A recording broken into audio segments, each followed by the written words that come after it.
Ladies and gentlemen, at what point does saving an economy become more dangerous than losing it? Germany today stands at that very crossroads. In its desperation to protect its economic engine, it risks igniting a firestorm that could consume not only itself, but the entire European continent.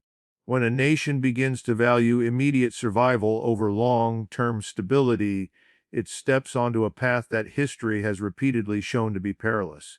Germany today embodies this dilemma. Its leaders insist that safeguarding the economy, protecting industrial capacity, and preserving living standards must come before all else. On the surface, this seems rational. After all, what government can function if its economy collapses? But the deeper truth is this: an economy, no matter how powerful, is only as secure as the foundation upon which it rests, and that foundation is stability, political, social, and above all, continental stability. Without it, economic survival is nothing more than a temporary illusion. Short-term survival cannot outweigh long-term stability. This is not just a principle of statecraft, but a timeless law of history. Consider the Roman Empire and its decline. Faced with internal decay, corruption, and external threats, the Romans turned to desperate measures, printing more currency, buying off enemies, stretching their military thin to preserve their immediate prosperity.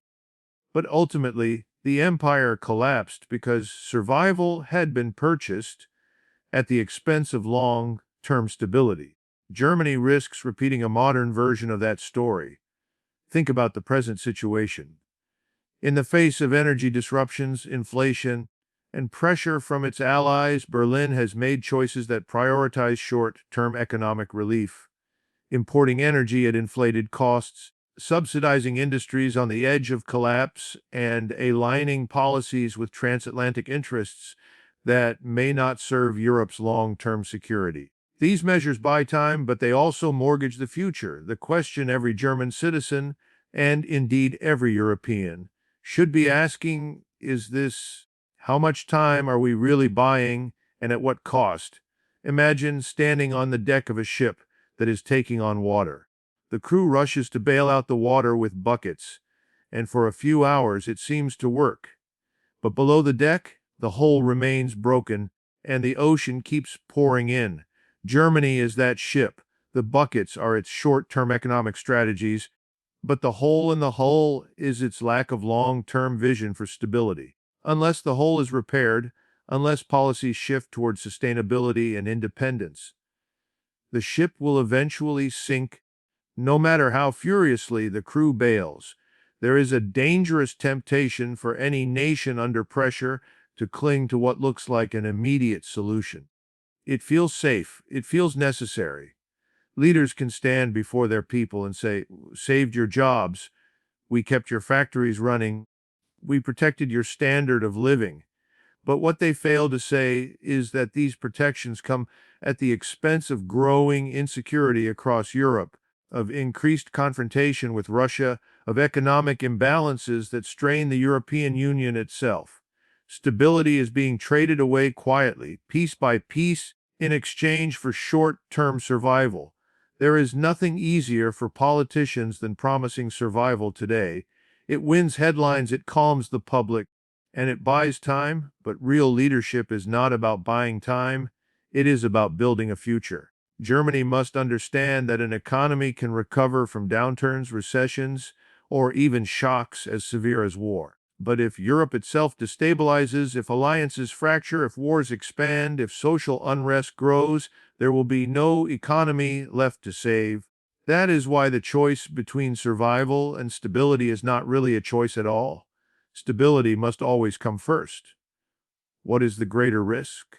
A few years of economic hardship or a continent plunge into decades of instability? The answer should be obvious. Hardship can be overcome with discipline, innovation, and resilience. Instability, on the other hand, erodes every pillar of society. It divides nations, weakens institutions, and opens the door to conflict. For Germany, clinging to short-term survival while neglecting long-term stability is like protecting the leaves of a tree while its roots rot underground. Eventually, The tree falls no matter how green its leaves once looked. History does not forgive nations that fail to learn this lesson. Every empire, every great power, and every state that chose immediate comfort over lasting stability has paid a price. Germany still has time to choose differently. But it must stop thinking like a gambler chasing one more hand to cover his losses and start thinking like a statesman willing to endure discomfort today in order to preserve strength tomorrow.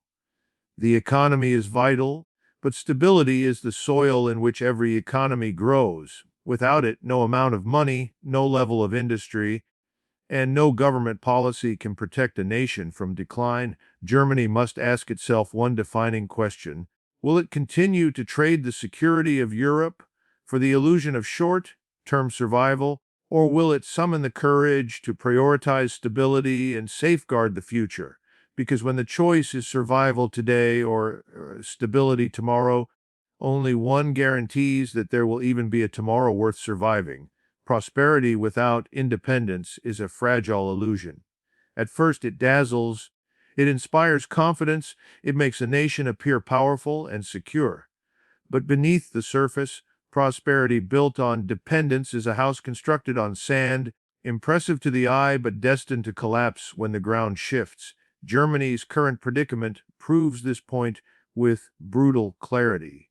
For decades, Berlin enjoyed extraordinary wealth and industrial strength, but much of that success was tied to external forces: cheap Russian energy, globalized supply chains, and favorable export markets shaped by geopolitical conditions outside its control.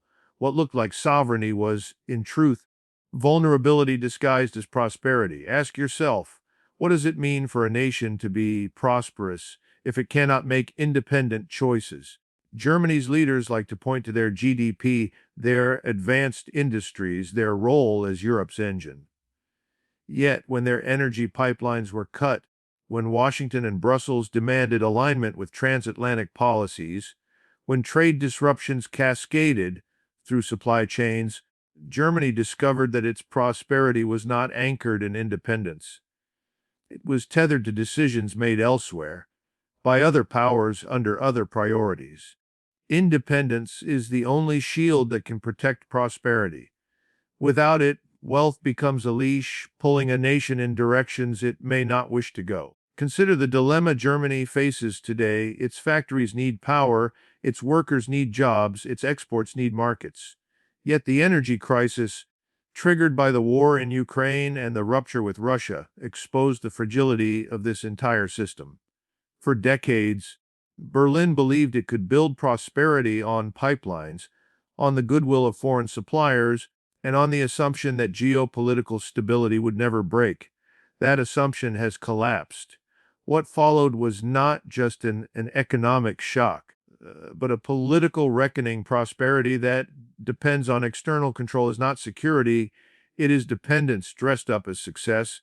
Prosperity without independence is like flying in a plane where someone else controls the fuel supply. The passengers may enjoy a smooth ride for a while, the seats are comfortable, the view is good, the speed is impressive. But the moment the fuel is cut off, the plane begins to descend, and there is nothing the passengers can do but brace for impact. Germany is that passenger. Its prosperity was powered by external supplies it did not control, and when the supply was interrupted, the nation discovered how little independence it truly had. The painful truth is that dependence is always a silent liability. It does not matter how advanced your industries are, how skilled your workforce is, or how efficient your economy has become. If your prosperity hinges on decisions made in Moscow, Beijing, or Washington, then your nation is not free to chart its own course. That is not sovereignty. That is managed dependency. And in the ruthless world of geopolitics, dependency is a weakness that others will exploit. Rebuilding true independence will come with costs. Energy independence requires investment in alternatives, in resilience, in diversifying supply lines. Economic independence demands innovation, not just reliance on exports and cheap imports. Political independence requires the courage to put national interests above pressure from allies or partners. These are not easy choices, but they are the choices that determine whether prosperity is genuine or illusory. Would you rather have prosperity that disappears the moment foreign powers shift their policies, or prosperity rooted in independence that cannot be taken away by external decisions? The former feels comfortable but fragile. The latter requires sacrifice but delivers security. History shows us again and again that nations that confuse dependence for prosperity pay the price in moments of crisis. The British Empire's dependence on imported food during the World Wars left it exposed to submarine blockades. The Soviet Union's economic dependence on oil exports left it vulnerable to price shocks that accelerated its collapse. Germany today must decide whether it will join that list or break the cycle by choosing independence over fragile prosperity. Prosperity without independence is not prosperity at all. It is a trap. It seduces nations into believing they are strong, even as their foundations are hollowed out by reliance on others. True prosperity is not measured by numbers on a balance sheet. It is measured by the ability of a nation to stand on its own, to survive disruptions, to thrive without bending to outside pressure. That is the prosperity Germany must pursue if it wishes to lead Europe with strength rather than weakness. Economic desperation has always been a powerful driver of reckless decisions, and history is unrelenting in its lessons on this truth. When nations face hardship, when their industries decline or their people fear collapse, leaders often reach for solutions that promise relief today, no matter the cost tomorrow. But these desperate choices rarely remain confined to the economic sphere. They spill outward, pulling nations into political upheaval, social unrest, and even catastrophic wars. Germany, in its present crisis, stands dangerously close to repeating the patterns that history has already etched in blood across Europe. Think of 1914. Europe was prosperous, interconnected, and confident. Yet beneath the surface, economic tensions and the scramble for markets fueled rivalries that no one could control. Desperation to secure advantage led to a chain reaction that plunged the continent into the First World War, a war that destroyed prosperity for an entire generation. Or consider 1939, when Germany, facing the pressures of depression, unemployment, and economic sanctions, pursued aggressive expansion under the illusion that conquering neighbors could solve internal problems. Once again, desperation drove Europe into flames. Now look at Germany's leaders faced with soaring energy costs, declining competitiveness, and the threat of deindustrialization are reaching for desperate measures. Subsidies, hasty policy alignments, and escalating confrontation with Russia are all justified in the name of saving the economy. But the question is simple: are these steps stabilizing Germany and Europe, or are they sowing the seeds of another disaster? History would suggest the latter. When nations sacrifice caution and long-term stability for quick economic fixes, the outcome is rarely peace. It is instability, and instability in Europe has a tendency to spiral into something much worse. Imagine for a moment a family in financial crisis. The debts are piling up. The income is shrinking, and instead of restructuring and tightening the belt, the family takes out bigger loans, betting that tomorrow will somehow fix itself. For a while, the house looks secure, the lights stay on, the car remains in the driveway. But the foundation is cracking, and sooner or later, the debt crushes them. Germany's current policies resemble that family's desperation. In the rush to preserve prosperity, Berlin is mortgaging Europe's future, risking not just its own economy, but the security of an entire continent. Economic desperation is dangerous because it blinds leaders to reality. It creates the illusion that bold moves, however reckless, are necessary and even virtuous. But history tells us that desperation-driven decisions often lead to consequences no one intends. No leader in 1914 believed Europe would be consumed by 4 years of trench warfare. No German in 1939 believed that their quest for economic revival would end in cities reduced to rubble. Yet these were the results when desperation replaced strategy, when fear replaced patience, and when quick fixes replaced sustainable solutions. What happens when a desperate Germany begins pulling Europe into policies that serve survival today but create chaos tomorrow? What happens when NATO cohesion weakens under the weight of competing interests, when Russia reacts with greater hostility, when economic strain fractures European unity? Germany's desperation does not remain Germany's problem, it becomes Europe's burden, and Europe's burden has always had global consequences. The reality is that hardship is survivable, but desperation is not. A nation can endure lean years, it can rebuild industries, it can innovate its way back to strength. But once desperation dictates decisions, once leaders gamble with stability for the illusion of economic rescue, the path leads not to recovery but to ruin. Germany must remember that its strength has never come from frantic decisions made under pressure, but from discipline, resilience, and long-term vision. The German people should be asking their leaders a direct question: are you saving the economy, or are you risking Europe? Because the two are not the same. A desperate bid to protect prosperity at all costs might win applause today, but history shows it will deliver regret tomorrow. The lesson is clear: desperation does not save nations, it destroys them. A strong economy is not forged in moments of recklessness, but in the discipline of resilience. Germany today, facing mounting pressure, is being tempted by shortcuts, quick fixes, and desperate maneuvers meant to shield its industries and maintain appearances of strength. Yet the truth is clear. The most powerful economies in history were never sustained by reckless gambles. They were sustained by the ability to endure hardship, to innovate under pressure, and to adapt with patience and resolve. Resilience is the real currency of prosperity, and without it, even the wealthiest nation can fall into decline. Imagine a fortress built on sand. From a distance, it looks unshakable.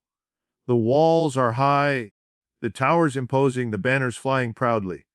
But when the storms come, the ground erodes, and the entire fortress collapses into ruin. This is what reckless policymaking does to an economy. It creates a facade of strength while eroding the foundation. Resilience, by contrast, is the stone upon which true economic power is built. It allows nations to withstand shocks without collapsing, to absorb pressure without shattering, and to recover stronger than before. Germany's economic miracle in the post-war years was not the result of reckless gambles. It was the product of resilience. A nation shattered by war rebuilt itself brick by brick, not by chasing illusions of quick prosperity, but by embracing discipline, innovation, and sacrifice. German workers, engineers, and leaders created a culture of resilience that transformed a devastated land into Europe's economic powerhouse. That is the legacy Germany should remember today, not the dangerous idea that survival comes from clinging to fragile dependencies and short-term maneuvers. Consider what reckless strategies look like now. Berlin subsidizes industries that cannot compete without crutches, throws money at energy schemes without sustainable planning, and aligns its economy to political dictates rather than sober assessments of national interest. These actions buy a little time, perhaps a few months of stability, but they do not build strength. They weaken it. Like a patient relying on painkillers instead of treatment, Germany may feel relief, but the disease continues to spread beneath the surface. Ask yourself whether a nation grows stronger by hiding its weaknesses or by confronting them. The answer is obvious. Strength is not built by avoiding hardship, it is built by facing it. Germany must confront its vulnerabilities, its reliance on external energy, its overdependence on exports, its fragility in global supply chains. Only by confronting these challenges can it build an economy that endures. Pretending these weaknesses can be patched over with subsidies or external alignment is not resilience, it is denial. History provides us with examples of what resilience achieves. After the Second World War, Japan rebuilt itself into a global economic power despite devastation, because it embraced innovation and long-term vision. The United States, during the Great Depression, endured a decade of pain but emerged with renewed industrial strength that carried it through the century. Contrast this with nations that relied on reckless spending, short-term deals, or dependency. Argentina, once one of the richest nations on earth, fell into decline precisely because it chose reckless shortcuts over resilience. Germany must decide which story it will follow. The danger of recklessness is not only economic but also political. An economy that cannot withstand hardship without desperate measures breeds instability. Citizens lose faith in leadership, social unrest grows, and the international credibility of the nation collapses. Resilience, on the other hand, signals to both allies and adversaries that Germany can withstand shocks without faltering, that its prosperity is not fragile but deeply rooted. The German people should remember their own history. The most enduring achievements of their nation were not born in times of ease, but in times of difficulty. Resilience created the industries, the engineering marvels, and the disciplined culture that the world respects. Recklessness risks squandering that legacy for the illusion of safety today. The central question is this: will Germany choose the hard road of resilience or the tempting path of recklessness? One offers hardship now but security later, the other offers comfort now but collapse tomorrow. And the lesson of history is unmistakable. Nations that embrace resilience endure, while those that gamble recklessly, no matter how powerful, eventually crumble. Leadership is not measured by how much comfort it preserves in the present, but by how much stability it guarantees for the future. In times of crisis, true leaders do not choose the easy path of appeasing today's demands. They choose the harder road of sacrifice, discipline, and foresight, because they understand that stability is the foundation on which all else is built. Germany now faces this test of leadership. The question is not whether Berlin can save its economy for another season, but whether its leaders have the courage to prioritize Europe's stability over the illusion of temporary economic rescue. Anyone can buy applause with quick fixes. Anyone can win headlines with subsidies, bailouts, or foreign alignments that promise to solve problems overnight. But history does not remember those who chose applause.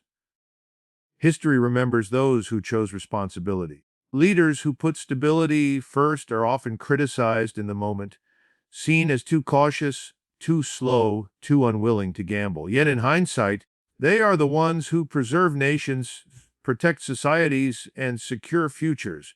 Leadership means making the decisions that ensure survival tomorrow, even if it costs popularity today. Think of the choices facing Germany right now.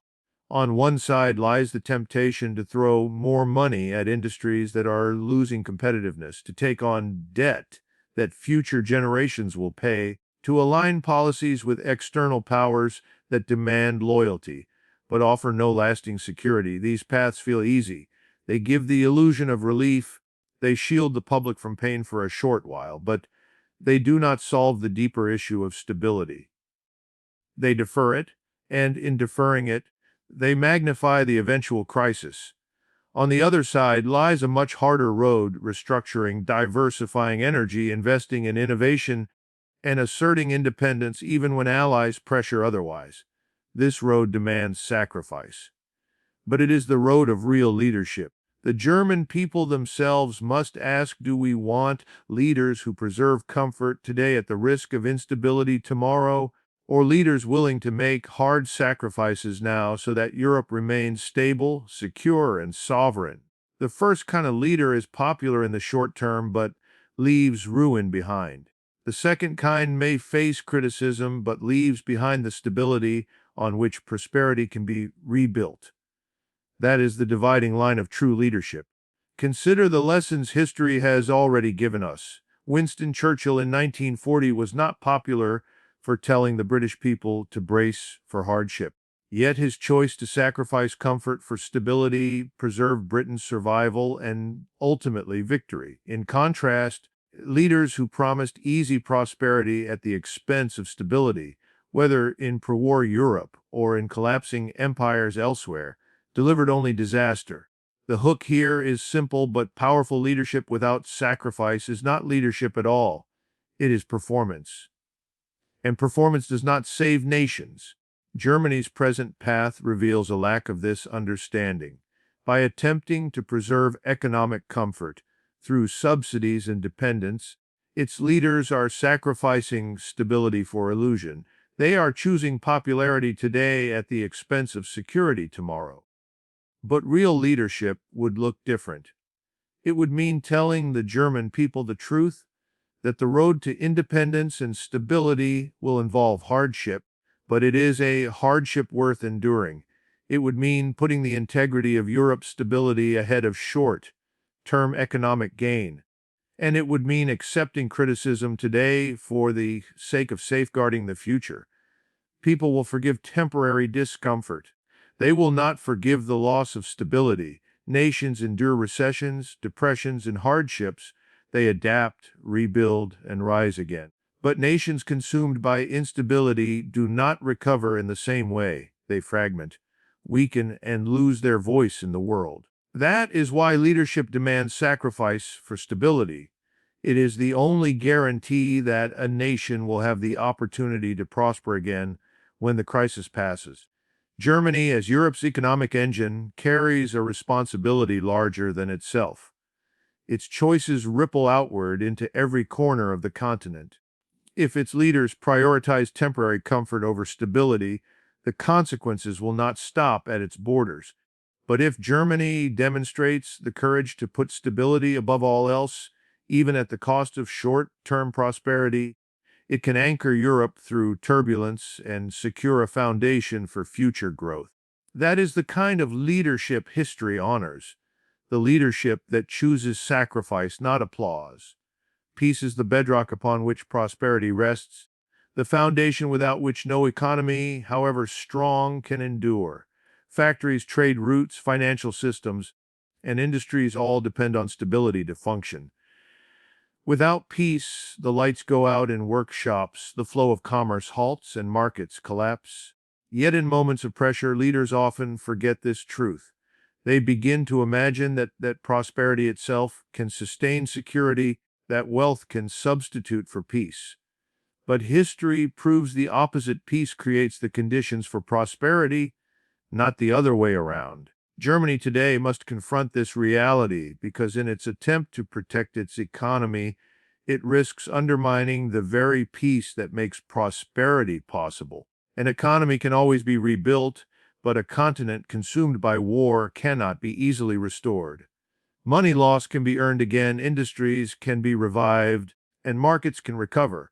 But when war tears apart societies, when trust between nations collapses, when violence erodes the social fabric, no amount of economic strength can quickly repair the damage. The pursuit of peace is not idealism. It is the most practical form of statecraft. It is the shield without which prosperity is an empty promise. Look at current choices facing Berlin. Under the banner of saving its economy, Germany has tied itself to confrontations and alignments that increase the risk of escalation in Europe. The rationale is always the same: protect industry, secure energy, preserve competitiveness. But every move that pushes the continent closer to conflict chips away at the peace upon which all prosperity rests. This is like protecting the branches of a tree while setting fire to its roots. For a moment, the branches may look alive, but sooner or later, the fire consumes everything. No nation has ever grown richer by marching into conflict. The First World War destroyed Europe's wealth even though it began as a struggle to secure economic advantage. The Second World War left cities in ashes even though it was fueled by the promise of economic revival. Nations that once stood at the height of prosperity, France, Germany, Britain, were reduced to rubble because peace was sacrificed for short-term gains.